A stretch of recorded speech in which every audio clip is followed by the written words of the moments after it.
Assalamu alaikum wa rahmatullahi wa barakatuhu, wapenzi watazamaji wa IBN TV Afrika.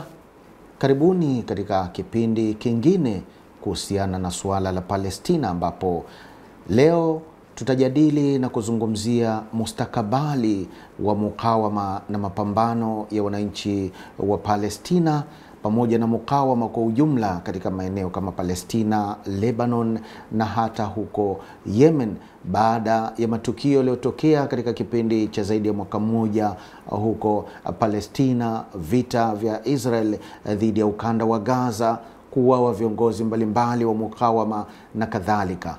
Mwongozaji wa kipindi chako kwa leo ni mimi Salum Bendera, lakini nitakuwa na mgeni wangu ambaye tutashirikiana naye kudadavua na kujaribu kuchambua tukio hili kwa ujumla.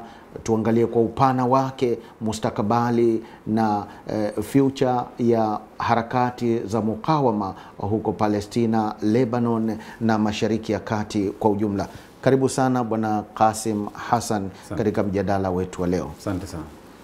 Bwana Qasim, kama unavyojua ni kwamba katika kipindi cha mwaka mmoja uliopita, harakati za mukawama, iwe ni Hamas au harakati ya mapambano ya Kiislamu ya Palestina, Hizbullah, zimeshuhudia, tunaweza tukasema ni msukosuko na matatizo mbalimbali katika kipindi hiki cha mwaka mmoja uliopita, ambapo viongozi wake wa ngazi za juu wengi wameuawa. Kwa upande wa Hizbullah ya Lebanon tunashuhudia kwamba Sayyid Hassan Nasrullah aliyekuwa katibu mkuu wa harakati ya mapambano ya Kiislamu ya Hizbullah ya Lebanon aliuawa shahidi, na viongozi wengine kama Safiuddin na kadhalika. Na kwa upande wa Hamas pia tumeshuhudia Ismail Hania aliyekuwa mkuu wa ofisi ya kisiasa ya harakati ya mapambano ya Kiislamu ya Palestina Hamas, naye aliuawa shahidi, na vile vile mtu kama Yahya Sinwar ambaye ni viongozi wa ngazi za juu wa Hamas naye aliuawa.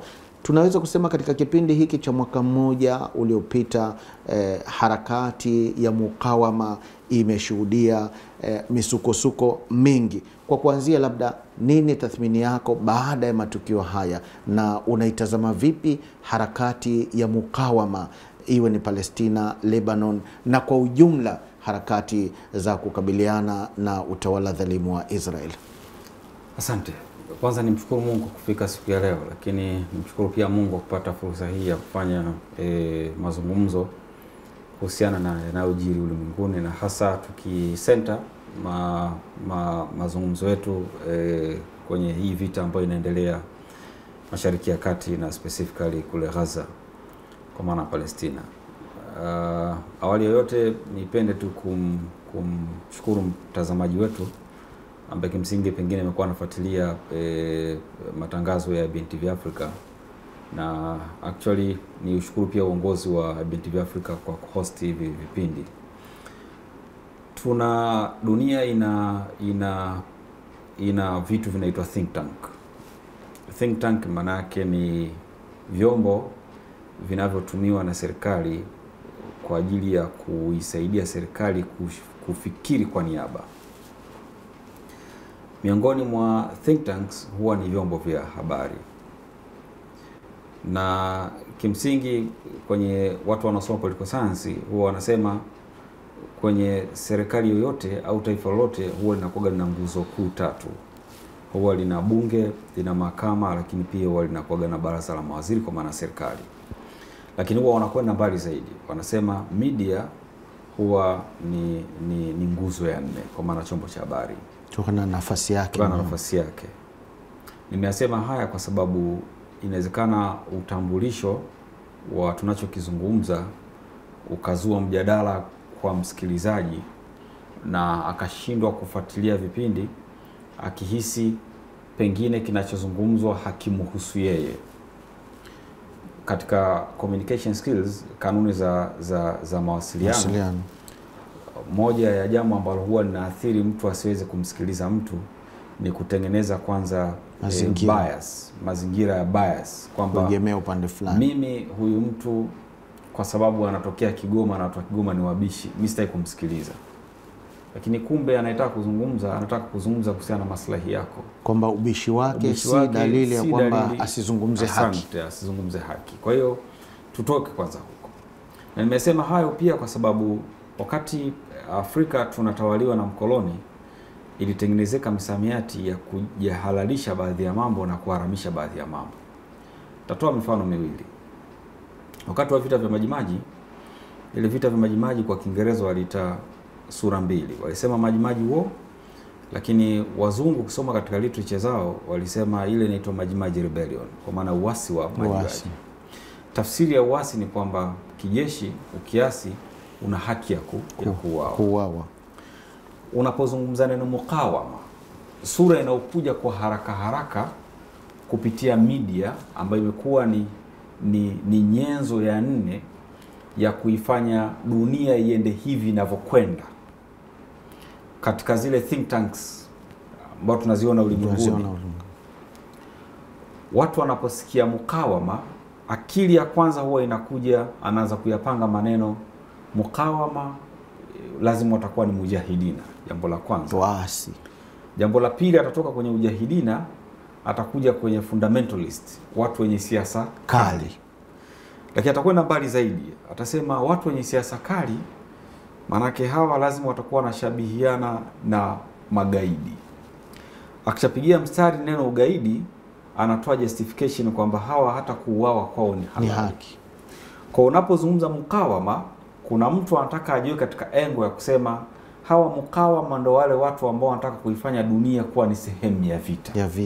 Sasa nataka nimtoe mtazamaji kwanza kwa kuweka utangulizi huko anakofikiri siko. Tunapozungumza mukawama tunakusudia ni resistant group, makundi kinzani. Kama ilivyo, ili umeme uwake ni lazima pawe kuna hasi na chanya, basi dunia ili iende ni lazima pawe kuna checks and balance. Na wakati huo ikumbuka kwamba tunapozungumzia mukawama ni kwamba ni mtu ambaye amevamiwa katika ardhi yake. Asante. Kwa hiyo yeye anajilinda. Sasa kama mimi ninajitetea na kujilinda, vipi mimi ninaonekana ndo muasi, ndo ninaonekana gaidi? Asante. Lakini huyu ambaye amenivamia nyumbani kwangu anaonekana kwamba ni haki yake. Yes. Sasa hivi wanasema Israel ana haki ya kujitetea. Anajitetea vipi wakati yeye ndo kavamia kwenye ardhi ya Palestina? Yeah.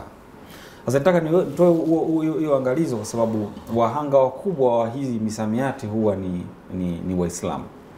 Na kwa sababu wanaofuatilia kipindi hiki ni watu wa imani tofauti, nimeweka background. Na history pia tuijaribu kuirudia kidogo, kwamba historia ya Uislamu namna ulivyoenea duniani. Kama unavyosema kwamba Uislamu ulienea kwa njia ya upanga, ni kauli ambayo imekuwa inatumika kutengeneza taswira hasi dhidi ya Uislamu, kwa sababu huyu Khadija ambaye yeye alitoa pesa zake mpaka akafilisika, huwa hatumzungumzi wakati tunauzungumza huu upanga. Kwa hapo hata ukienda kwa hawa wanawake ambao wanakuwa wanajiita ni mafeministi, hawataki kumsoma Khadija kama ni mtu ambaye aliufanya Uislamu kwa maana ya amani. Yani wachukue kusema mwanamke wa kwanza kutangaza amani duniani katika karne ya 7 alijitolea mali yake alikuwa ni Khadija. Hata kuzungumza hivyo.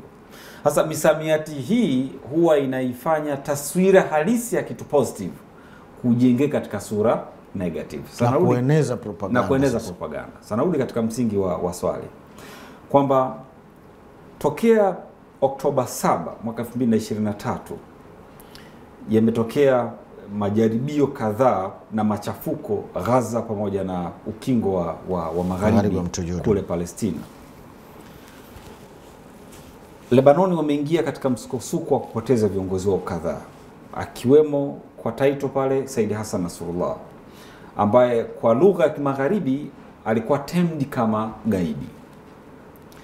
Na mimi nimwambie tu mtazamaji kwamba leo unapomsikia magharibi kama Said Hassan Nasrallah kama gaidi, ipo siku aidha wewe au kiongozi wako atakapokuwa amekinzana na kupishana masharti au maslahi na huyu ambaye alimuita naye pia ataitwa ni gaidi.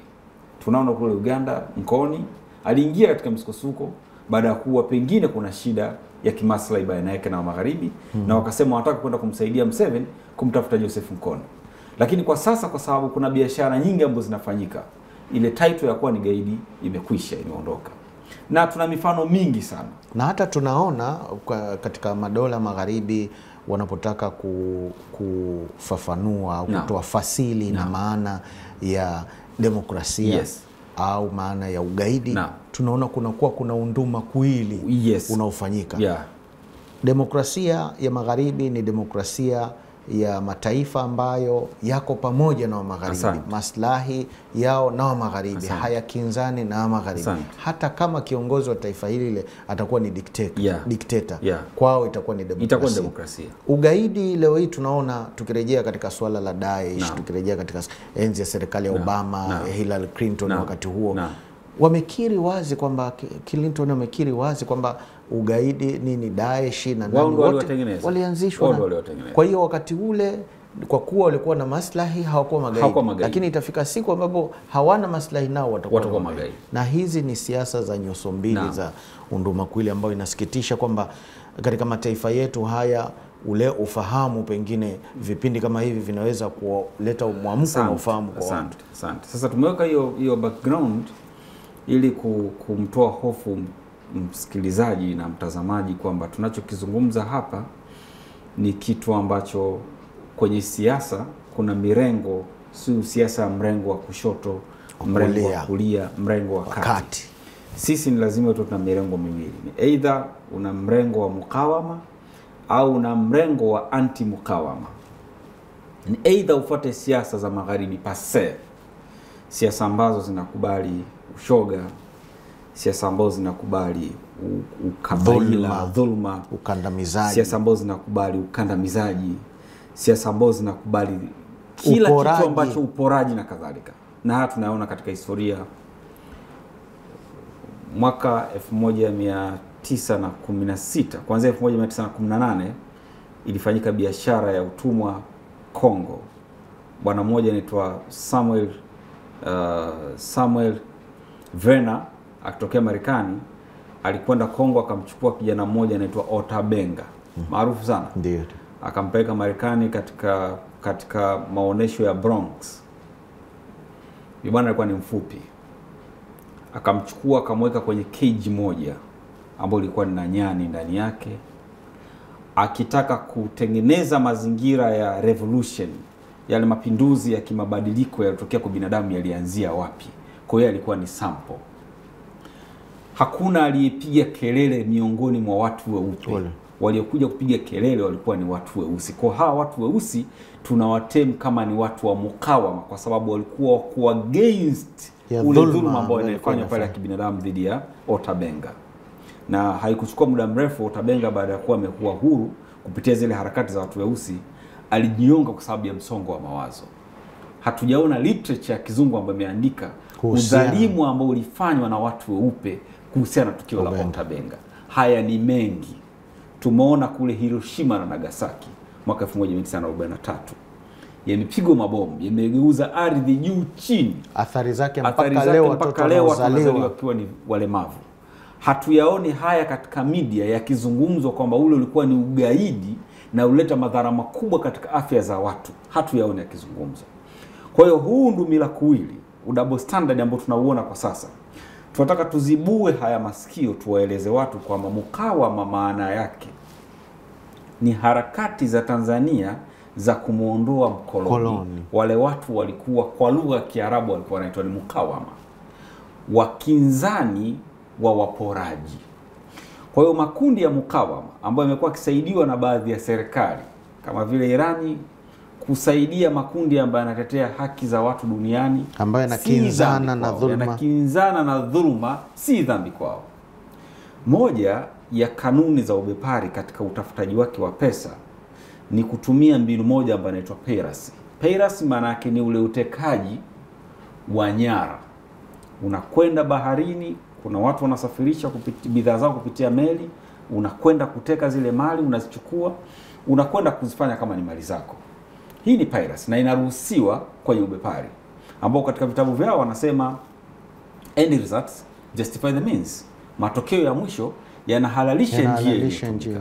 Kwa kama mauaji ya albino yataleta manufaa kwa mtu kufikia kwenye mafanikio fulani na mafanikio, kiubepari yale mauaji yatakuwa yapo sahihi. Sasa anaipinga hiki anaitwa ni mukawama, ni mtu wa mrengo unaokinzana mwana mukawama. Kwa tunapozungumza hali ya mukawama ikoje mpaka sasa kuanzia Oktoba 7, tunataka tuizungumze hii sura ya Palestina katika kujidefendi kwao walipofanya ile tukio la Tufanul Aqsa, kimbunga cha Aqsa, ambayo ilikuwa ni kutaka kuikumbusha dunia kwamba sisi tupo hai na tupo katika mtazamo na matazamio ya kuilinda na kuihami ardhi yetu. Wacha tukutikiseni. Wakaitikisa kwa dunia, tuonyesha kwamba uwepo wetu upo.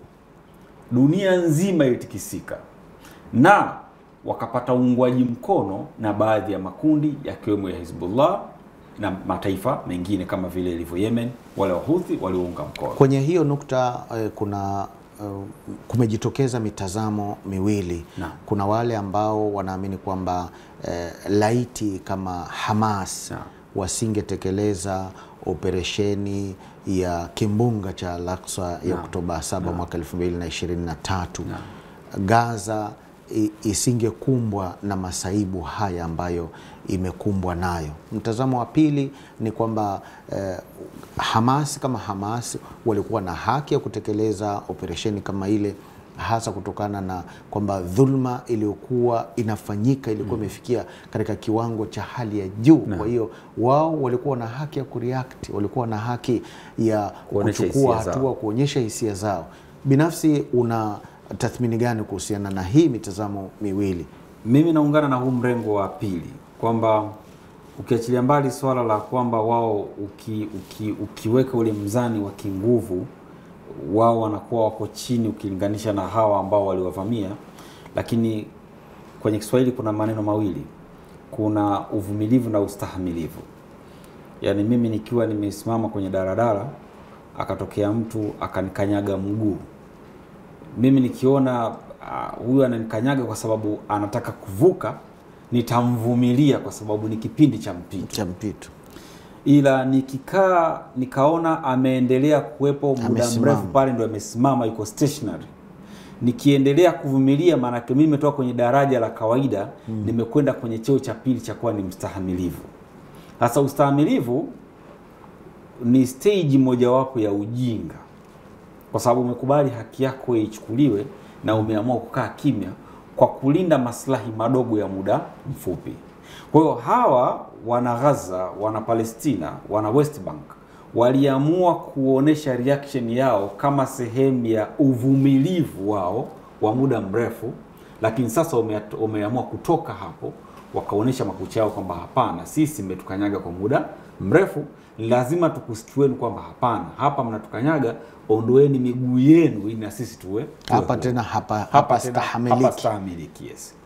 Lakini mfano wa pili, katika hizi power struggle, binadamu anapokuwa katika tumbo la mama yake, ili aweze kuonesha uhai wa kutoka bila kuwasaidia au kuwasumbua madaktari kuanza kupima kufanya nini, ile struggle yake ya ndani ndio tutakaifanya yawe hai. Kwa Wapalestina walivyoonesha ile struggle, internal struggle ya kuidai ardhi yao, kusimama kidete, ilikuwa ndio usalama wao, kwa sababu kama ungeamua kukaa kimya, ile long term process ambayo walikuwa wanafanya wao pengine wangemalizwa kabisa na kuondoka. Leo tunamwona Rais Trump ametangaza kutaka kuijenga upya Gaza, kuichukua. Yani ni kitu ambacho tunazungumza katika karne ya 21. Dunia imeshavaa nguo, inasubiri kutoka nje iende katembee sikukuu. Kwa ibara nyingine, tuliyasoma katika history kwamba wazee wetu walipigana na mkoloni kumuondoa kwa sababu walikuwa wamekalia maeneo yetu. Sisi tunajaribu kufikiri wakati hao wazee wanapigana ni kweli palikuwa panatokea hii hali. Kupitia picha ya Gaza na matangazo ambayo yanakuwa yanafanywa na nchi za magharibi kujinasibisha za kutaka kwenda kuikomboa ardhi ya Gaza na kusema tunataka kuijenga mpya na kuichukua, maana yake huu ni ukoloni ambao umevuka kuwa ni mambo leo. Yani ni zaidi ya mambo. Tunarudi kule kule. Tunarudi kule kwa awali ambapo kulikuwa kuna ukoloni ule moja kwa moja. Sasa mimi nahisi na ninavyolitazama kwa sura yangu, palikuwa kuna kila sababu ya makundi yote ya mukawama kuungana kwa pamoja kuidai ardhi ya Palestina, kuihami, kwa sababu lilikuwa ndio jukumu lao la msingi. Kwa sababu wasingefanya hivyo, kuipoteza ile ardhi ni kuipoteza nguvu ya mukawama, watu ambao wamekuwa resist na wamekuwa kwa mstari wa mbele kulinda maslahi ya watu wanyonge kote ulimwenguni, pasina kujali ule ukanda au kabila au dini. Kwa mimi naungana nao mkono. Sasa pengine baada ya matukio yote haya yaliyojiri katika kipindi hiki cha mwaka mmoja, ambapo Gaza imesambaratishwa vibaya, asilimia kubwa, zaidi ya asilimia 90 ya majengo ya Gaza yamebomolewa kabisa, na hata ripoti mbalimbali za Umoja wa Mataifa zinaonyesha kwamba Gaza si salama tena kwa ajili ya kuishi mwanadamu. Hakuna huduma muhimu, maji, hospitali, umeme, na hasa katika kipindi hiki cha mwezi wa Ramadhani tunashuhudia, ripoti tunazoshuhudia kutoka Gaza zinaonyesha kwamba wananchi wa Gaza wana hali mbaya sana. Na matukio yote haya yaliyojiri katika kipindi hiki cha mwaka mmoja, unadhani labda Israel imepata ushindi katika malengo yake? Hapana, kwa sababu malengo kwanza ilikuwa ni kuwakomboa mateka wote. Lakini pili, malengo ilikuwa ni kuichukua pile Gaza, kutanua ule wigo wa mipaka kwenda mbali zaidi, kwa sababu David Ben Gurion ambaye alikuwa ni waziri mkuu wa Israeli wa kwanza kabisa mwaka 1948 alisema wakati wanatangaza uhuru wa taifa la Israeli kama taifa huru, wao hawakuweka mipaka. Kwa hiyo walisema kusudio lao ilikuwa ni kutaka kutanua mipaka karibu kila siku ili kuifanya Israeli iwe ni kubwa zaidi, kitu ambacho katika mwaka mmoja na miezi mitano hatujaona ile ongezeko hata la hatua moja ambao walikuwa wamekusudia. Lakini tatu, walikuwa wanataka kufanya genocide, mauaji ya kimbari. Ama kimsingi mauaji ya kimbari ambao ndio walifanya paka Afrika Kusini kuingilia kati ile swala, kuwasilisha kesi katika mahakama ya haki ICJ. Kimsingi ilikuwa ni kutaka kuwaperish wale wa Palestina wote waondoke katika ile ardhi. Kwa hiari yao wakimbie, kwa hiari yao au kwa kuwaua. Kitu ambacho kwa hiari yao bado hawajatoka, kwa kuuawa bado hawajaisha. Good enough. Taarifa zilizopo ni kwamba wale wafungwa waliokaa magereza ya Israeli kwa muda wa miaka 10, 20, 30, wengine mpaka uzee umewakutia kule, wameachiliwa huru. Baadhi yao kuna walioachiliwa huru walipofika nyumbani wakakuta familia zao zimeongezeka. Yani mfano, ulikamatwa ukiwa na miaka 30, ukatiwa kizuizini, unarudi ukiwa na miaka 40, maana yake umekaa pale miaka 10. Unarudi nyumbani unakuta kuna mtoto wa miaka 7. Wakati haupo hii miaka 10, huyu mtoto alipatikanaje? Wakati nyie mnafikiri kuwafanyia watu vitimbi vya kuwafunga ili wasiongezeke, sababu moja plan, wao pia walifikiri vinginevyo, kwamba nilikuwa nazungumza na mtu mmoja nikamwambia katika history sisi tunasomaga kuhusiana na swala la the coming of Savior, atakapokuja kiongozi mwokozi. Wakristo wanamsoma mkombozi, Waislamu wanamsoma, madhehebu zote wanamsoma katika sura tofauti tofauti. Lakini Waislamu wa madhehebu ya Shia wana mkombozi ambaye anaitwa Imam Mahdi, Mwahidiwa. Imam Mahdi upatikanaji wake kupitia kwa baba yake Imam Hassan al-Askari. Imam Hassan anaitwa al-Askari kwa sababu wakati wa uhai wake alifungwa kwa muda mrefu, na target ilikuwa ni kutaka kukata kile kizazi chake asipatikane kiongozi mwingine atakayekuja kuwa ni backup baada yake. Watakuwa wameprove kwamba hakuna wale maimamu 12, lakini pili watatengeneza peace na solidarity ya kuonesha kwamba hakuna kiongozi atakayekuja kuwa mkinzani au mpinzani wa yale maslahi ya wale maslahi yao. Sasa Imam Hassan namna alivyompata Imam Mahdi ndio the same situation ambayo ilitokea kwa watu wa kule Gaza ambao walikamatwa na kufungwa kule Israeli. Kwa nini? Walitumia teknolojia kufanya transfer zile sperm kwenda kwa wake zao, na kwa kuwatumia wataalamu wa kitabibu wa Kipalestina. mimba zikapatikana na wale wamama wakazaa watoto. Kwa baba anakuja, anatoka jela, anakuta mtoto ana miaka 7. Unabaki unashangaa ni mke alimsaliti mme au ilitokea nini? Kwa nini Wapalestina waliyafanya yale? Walijua kwamba hii ni kampeni ya kuwafunga kwa muda mrefu ili kizazi kisipatikane. Inna atainaka al-kauthar. Mungu anazungumza kule mwisho kwamba inna shani'aka huwa al-abtar. Target ilikuwa ni kutaka kukata hichi kizazi kisiendelee kuwepo. Tunawaua kwa mabomu, lakini pia tunawaua kwa sanctions, vikwazo, lakini pia tunawaua kwa kuwafunga vizazi visiendelee. Kuondoa ile connection baina ya wanandoa. Kitu ambacho kimeshindikana. Kwa hiyo Wapalestina katika hili kwanza wameliweza, ni kampeni wameiweza, lakini pili wamekuwa ni washindi kwa sababu hawaondoki katika ile mazingira yao. Wameendelea kuresist.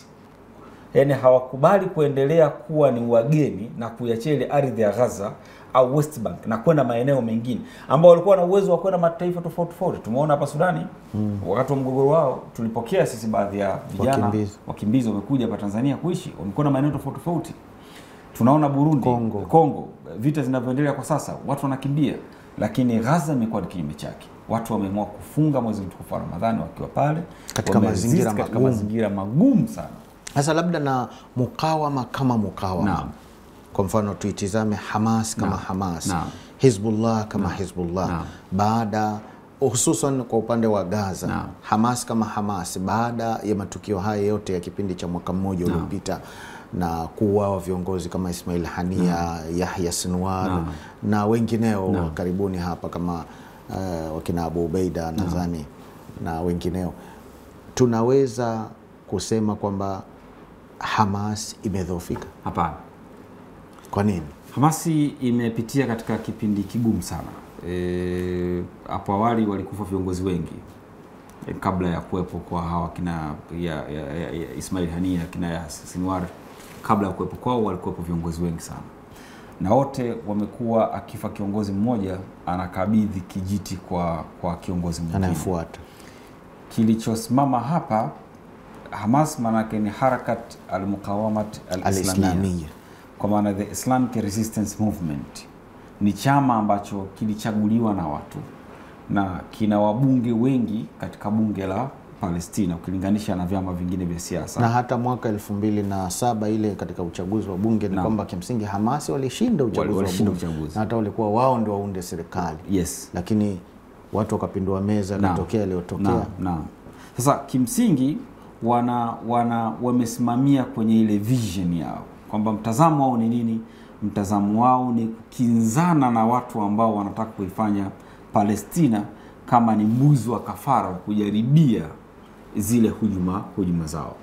Kwa hiyo wanapokuwa wamekaa kwa pamoja wakijadili namna ya kuihami Palestina, wanajua kinachokuja mbele yao lazima kitakuwa ni kifo. Kinachokuja mbele yao itakuwa ni kifungo.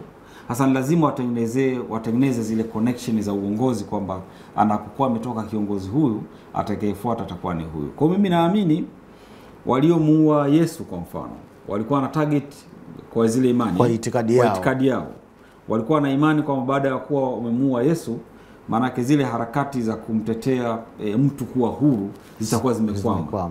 Kinyume chake mwaka 2007 wameibuka kina Dola Ndidis pale Kenya, mwanasheria yule amekwenda mahakama ya kimataifa kwenda kudai kuipeleka kesi ya watu ambao walimuua Yesu. Yaani Yesu amekufa karne na karne, lakini anakuja kuitokeza mtu wa Afrika Mashariki, tena mtu mweusi, anasema yeye ni rafiki wa Yesu na kwenda kufungua kesi dhidi ya watu waliomuua Yesu. Na akatengeneza zile legal justifications. Yesu aliuawa wakati ambao sio wakazi. Yesu alikwenda kuhukumiwa katika Kangaroo Court, mahakama ambayo ilikuwa haistahiki kusikiliza kesi yake, kubatilisha zile. Na akasema wote hawa wana haki ya kuchukuliwa hatua za kisheria. Na akataja wale mataifa moja hapo ilikuwa ni Israeli, taifa la Italy, aliyashtaki na kumshtaki mtu mmoja mmoja kama vile kina Herodi, kina Pilato, kina nani.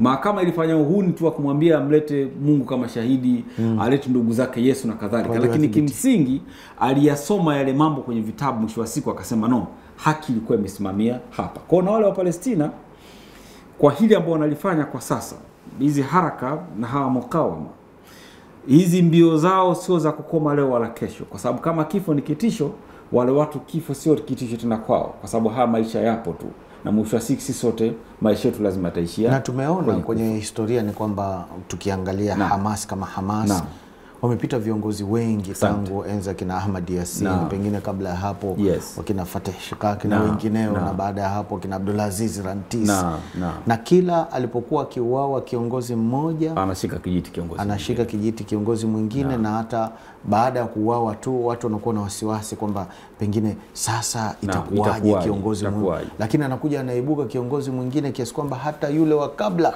anaonekana huyu ni strong, pengine na nguvu kuliko. Tukiangalia upande wa Hizbullah pia ni hivyo kabla ya Samahati Sayyid Hassan Nasrullah kulikuwa kuna Sayyid Al-Musawi. Baada ya Musawi watu wote waliona kama Hizbullah tena imefikia tamati. Kwa hiyo hii inataka kuonyesha kwamba pengine suala la harakati za mukawama ni suala la itikadi na vision, na sio kiongozi kama kiongozi. Hapana. Yani ni mtu anatembea kwenye vision, yani wana vision. Kwa zile mission ambazo wamezipanga ni lazima zifikie ile vision ambayo umeipanga wao. Kwa hiyo kiongozi atakayekuja lazima atatembelea katika zile haraka ambazo wao walikuwa wamezitarget, na kimsingi wamefanikiwa sana katika hilo. Sinwari wakati ana backup Ismail Hania, yeye alisema hahitaji ulinzi kwa sababu anajua amekaa gerezani kwa muda mrefu sana, historia yake namna ilivyo, lakini pia katika table of discussion anajua wakati wote anaweza kufanywa lolote. Kwa hiyo alikuwa anaitwa ni shahidi ambaye anatembea. Ni sehemu ya maisha. Ni sehemu ya maisha ambayo wao filosofia imekuwa katika sura hiyo. Na ni watu ambao kimsingi dunia umeipatia mgongo, na umeipa mgongo kwa sababu wanajua wanafanya haya kwa ajili ya kutengeneza future nzuri ya kizazi kinachokuja. Wasipoyafanya haya manake watapoteza ile identity pamoja na heshima yao. Kwa wanalinda ile dignity, ule utu wao na heshima ya taifa lao. Ni wazalendo ambao wanaafia yale ambao wanayaamini kwa maslahi mapana ya imani yao na maslahi mapana ya utaifa wao. Kwa hiyo kwa mukhtasari pengine tunaweza kusema mustakabali ambao ndio mjadala wetu, mustakabali wa mukawama na mapambano ya Palestina au mapambano ya mukawama Mashariki ya Kati kwa ujumla, mustakabali wake unaonekana ni mustakabali wa kung'ara na ni chanya pekee. Ni chanya kabisa. Na si wa kukwama leo wala kesho. Na actually ukitazama kwa sura haraka lingekuwa ni la kukwama leo wala kesho, manake baada ya kufa kwa Ismail Hania, kifo ambacho kilistua kidogo, na kilistua kwa sababu Ismail Hania alikuwa ni mwanadiplomasia mkubwa sana, na bahati nzuri hakuwa ni mtu ambaye misimamo yake inaonekana ile mikali sana. Yani hata namna alikuwa anazungumza kama mtu ambaye amebobea katika masuala ya diplomats, na mara nyingi mambo yake alikuwa anafanyia mezani, mazungumzo mengi ni ya mezani. Hasa kufa kwake kulitia kidogo hofu kwa baadhi ya watu kwamba baada ya kufa yeye kitakachofuata itakuwa ni nini. Inawezekana haraka hizi na madai yale zikawa ndo mwisho wake. Lakini mbaya zaidi, kile kifo kilivyotengenezwa, Ismail Hania amekufa akiwa katika ardhi ya Iran. Kilichokuwa kinatengenezwa pale na kutengeneza fitna ya mahusiano ya kidiplomasia yafe kati ya Iran na Palestina, kwa sababu ionekane kama umeshindwa kumlinda basi inawezekana wao ndio watakuwa walihusika katika hichi kifo. Lakini good enough ili strengthen ile solidarity yao, ili imarisha ule muunganiko wao. Katika moja ya nyakati aliwahi kusikika Ismail Hania akizungumza kwamba anatamani kifo chake kingefanyikia akiwa katika ardhi ya Irani, na anatamani hata mwili wake ungezikwa akiwa yuko Irani.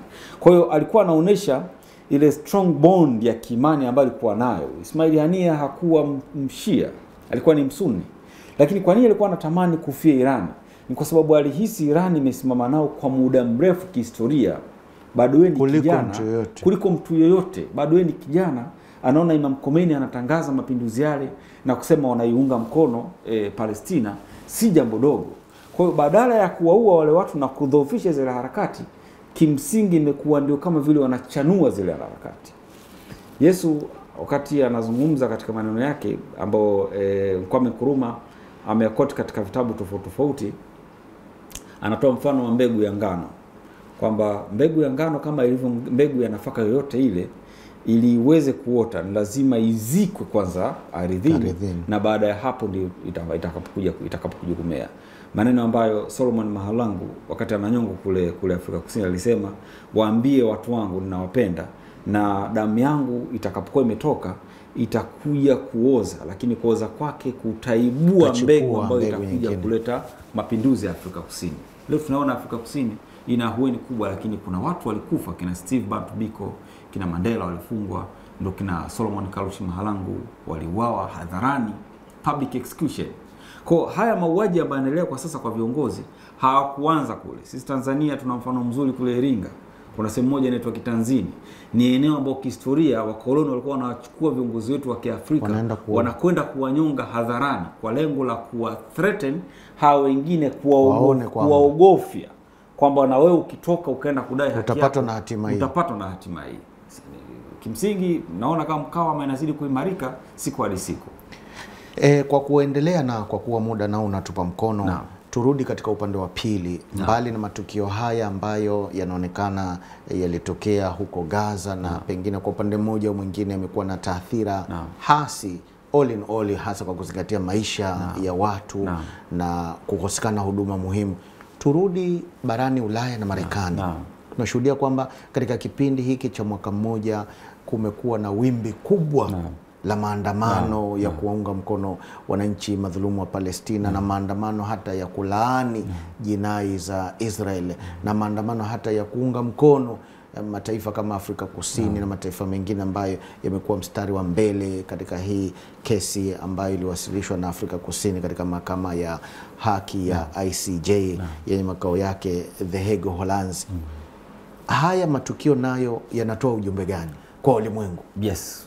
Kwanza yanatoa ujumbe kwamba mataifa mengi ambayo yalikuwa yana ule mfanano wa kihistoria, kwa nitafuta hilo neno, mfanano wa kihistoria ni kwamba Afrika Kusini, Tanzania, Uganda na mataifa mengine ambayo yalikuwa chini ya ukoloni, yanaposema leo tunamunga mkono Palestina, tafsiri yake ni kwamba wao walipitia ile machungu ya ukoloni, wameonja ile ladha, wanahisi. Kwa hiyo ni lazima pia wamtetee mwenzao ambao kwa sasa anapitia katika hiyo hali ngumu. Lakini wakati haya yanatokea, wanamuona huyu ambaye anamdhulumu ardhi Palestina, nyuma yake kuna mtu ambaye anampatia silaha. Ndio maana kuna makundi ya vijana kule Marekani yamekuwa anakwenda kuvamia yale viwanda vile ambavyo vinakuwa vinatengeneza silaha ambazo zinatumika kule Israeli kwa ajili ya kuwapiga wa Palestina. Yote hii inaonesha taa nyekundu kwa mataifa magharibi ambayo kwa muda mrefu yamekuwa kiwadanganya watu duniani kwamba hili swala ni swala la kimgogoro wa kiasili. Maana kuna ile dhana kwamba huu ni mgogoro wa kiasili ambao hawezi kuondoka mpaka Yesu atakapokuwa amekuja. Lakini pili, wanataka kuondoa ile dhana kwamba Israeli ilikuwepo tokea hapo awali. Lakini kimsingi hawa waandamanaji wataka kuonesha sura kwamba hapakuwa na taifa la Israeli mpaka mwaka 1948 duniani. Taifa hili halikuwepo.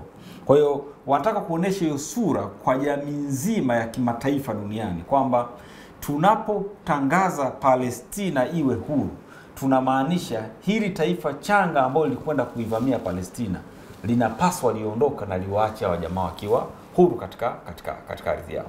Hasa mambo yamekwenda paka bungeni.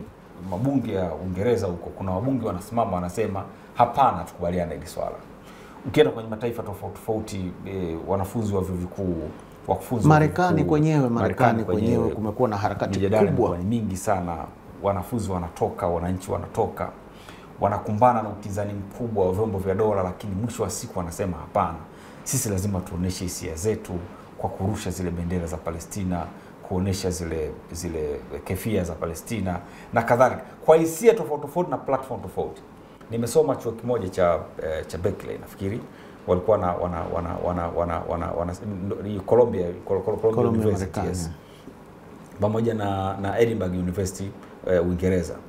Wao wametoa platforms za vijana kufanya mijadala kuhusiana na swala la Palestina. Yaani ni kadhia ambayo kwa sasa imeingia mpaka kwenye platform za masuala ya academics. Kwa hiyo mimi naiona ile nuru inakuja mbele, yani freedom is coming tomorrow, kwa sababu haya mataifa kwa muda mrefu ambao walikuwa wametuzimia hili tochi kwa kisingizio kwamba sisi hatuna uwezo wa kununua betri. Kwa sasa tumeanza kutafuta mekanizmu ya kutengeneza betri zetu na torch tutakuja kuliwasha sisi wenyewe. Kwa uhuru wa Palestina, hata kama utachelewa, lakini kuchelewa kwako haimaanishi kwamba utakuja siku moja kukosekana. Hapana, one day utakuja kupatikana.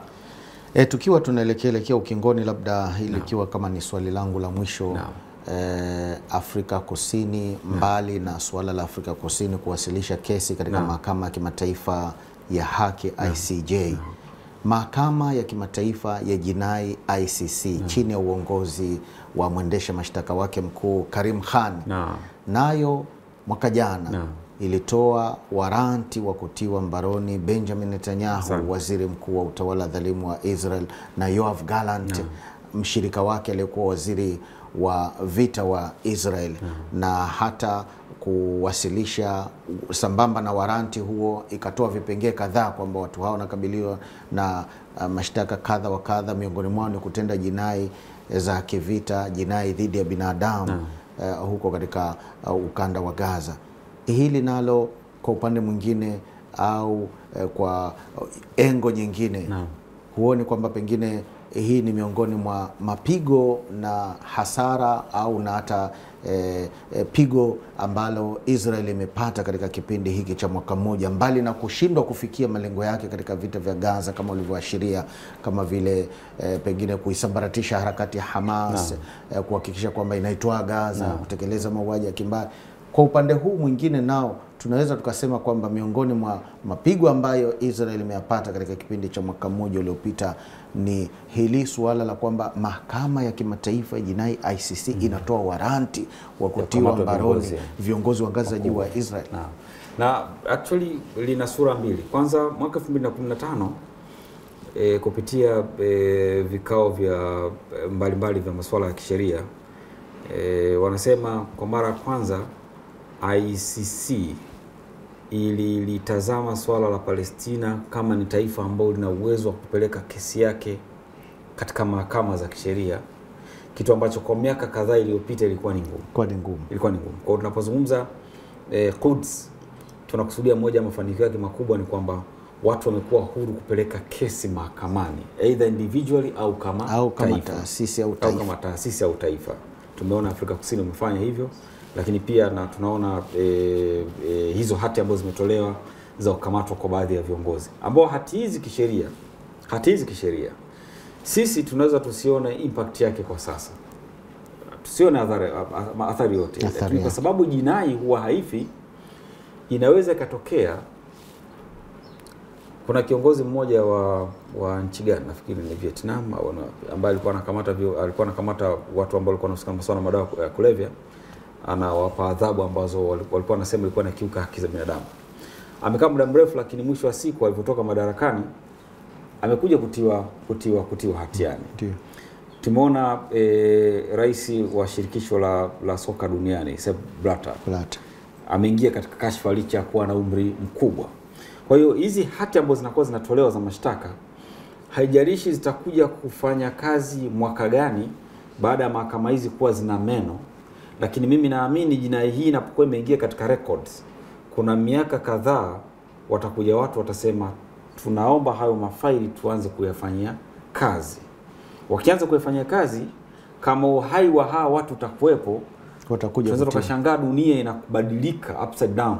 Chini panakuwa juu, juu panakuwa chini. Watu wanatiwa mbaroni na hatua za kisheria zinachukuliwa. Na hata pengine hatua yenyewe hii ya kutokea mahakama ya kimataifa ya jinai ICC, tunajua kwamba Marekani ina ushawishi mkubwa sana kwamba kufikia mahakama kama hii inachukua hatua kama hii pengine bila kujali kwamba ni kwa namna gani pengine utekelezaji wake utakuwa utakuwepo, utatekelezwa vipi na nini. Asante mataifa ambayo ni wanachama wa hii, kwa mfano mahakama yenyewe hii ambayo ilianzishwa kwa mkataba wa Roma, watatoa ushirikiano au la, lakini hii yenyewe pengine ni hatua ambayo ni kubwa na kuonyesha kwamba ni kwa namna gani pengine walimwengu wameamka, na hata katika maeneo ambayo Marekani na ushawishi ndani yake, lakini kumekuwa kuna shuhudiwa neno hapana. Kuna shuhudiwa neno, kwa mfano hatukubali. Yes. Hii nayo tunaweza kusema kwamba ni miongoni mwa mambo ambayo yamechangia walimwengu kupata mwamko kuhusiana na kadhia nzima ya Palestina na dhulma na ukandamizaji ambao umefanywa na Israel. Kabisa. Tunaweza kusema hivyo kwa sababu unajua wanasema Waswahili kwamba ukitaka kuona uhai wa yai ni pale lile yai litakapokuwa limeanza crisis yake ndani. Yaani mtoto wa yai ili atoke akiwa mzima kwa maana kifaranga, ni lazima ile vita ianze mle ndani. Lakini yai linapokuwa limepasuka kwa force ya nje, maana linakuwa ni visa ile yai. Sasa haya mambo yameanza ndani. Tunaona mahakama hizi ICJ pamoja na ICC wameanza kuchukua baadhi ya hatua. Tumeona baadhi ya wanachama wa mrengo wa kulia wa mataifa makubwa ambao wanamsupport Israeli yameanza kujikata, kama vile Australia ambayo ilikuwa ni muungaji mkubwa sana wa Marekani, amejitenga sasa hivi na ameanza kumuunga mkono Palestina. Baadhi ya mataifa ya Ulaya ambao ni washirika wa Marekani wameanza kutokuwa na hofu tena kumuunga mkono Palestina. Wanaweza kusema wazi. Waziri mkuu anatoka anazungumza, waziri wa mambo ya nje anatoka anazungumza, wanasimika bendera, wanasema mamlaka ya Palestina hutakuwa ni ubalozi wao na kadhalika. Free Palestine na kadhalika. Sasa hizi ni move. Unaweza kuzitazama kwa sura ndogo, lakini wa China wanamsemo mmoja, wanasema be not afraid of going slow, be afraid of standing still. Usihofu kutembea taratibu, hofu kutembea au ukiwa umesimama, yani kubaki pale stationary ukiwa umesimama. Kwa upige hatua moja moja, mwisho wa siku utakuja kufika. Hata kama ni taratibu, mwisho wa siku utakuja kufika mbali sana. Kwa hiyo Imam Khomeini huko aliko, tutoe hii tanbihi, Imam Khomeini huko aliko, ambao unaweza kusema ndio msingi wa haya yote ambayo tunazungumza leo hapa. Inawezekana kuna taa fulani ambayo anaiona kwamba vijana ambao niliwaacha huko katika maisha ya kawaida, Palestina imekuwa ni case study kwao. Mpaka hawa Wabantu nao wameanza kumjadili Mpalestina. Hii ni hatua kubwa sana ya ukombozi. Niwewe kumsikia mzee mmoja aliyokuzungumza, anasema sisi Tanzania kwa mfano tuna kila sababu ya kumhami Mpalestina, kwa sababu wakati wa vita vya Kagera vya mwaka 78 miongoni mwa watu ambao tunga sisi mkono moja kwa moja alikuwa ni Yasser Arafat. Na itunga mkono baada ya kuwa palikuwa kuna propaganda za udini. Niweke mfano, palikuwa na propaganda za udini kati ya Idi Amin na Nyerere kwamba vita hili ilikuwa mbebo pia katika msingi wa kidini. Sasa miongoni mwa nchi ambazo zilitoka moja kwa moja kutaka kumsupport Amin ilikuwa ni Libya, Kanali Muammar Gaddafi. Lakini baada ya kuona Nyerere anamuona Libya anakuja, akahisi kwa mataifa mengi ya Kiarabu atakuja kuunga mkono Amin. Anamtumia nani kuweza kuwazungumza na hawa watu na kuwashawishi kwamba hii vita si hivi inavyotafsiriwa. Aliwatuma wajumbe hapa kwenda kwa Palestina kuonana na Yasser Arafat, na alivyozungumza nao Yasser akasema hiyo kazi ndogo kwangu. Akafanya ushawishi, vita ile ikawa ni nyepesi kwetu. Kwa sisi Nyerere alituachia huu msingi kwamba hatutosita kusimama na Wapalestina. Kwa nini? Ule ambao unaendelea kule kwao ni uonevu na ni ukoloni. Asante sana Bwana Qasim Hassan kwa tathmini na mchango wako mkubwa uliotoa kuhusiana na mjadala wetu wa leo wa mustakabali wa mukawama na harakati za mapambano katika eneo la Mashariki ya Kati, hususan Hamas na Hezbollah huko Palestina na Lebanon. Na nikushukuru wewe mpenzi mtazamaji wa IBN TV Afrika kwa kuwa nasi hadi tamati ya mjadala wetu wa leo. Nina wingi wa matumaini kuwa utajiunga nasi katika kipindi kingine na mjadala mwingine hapa IBN TV Afrika. Asante na kwaheri.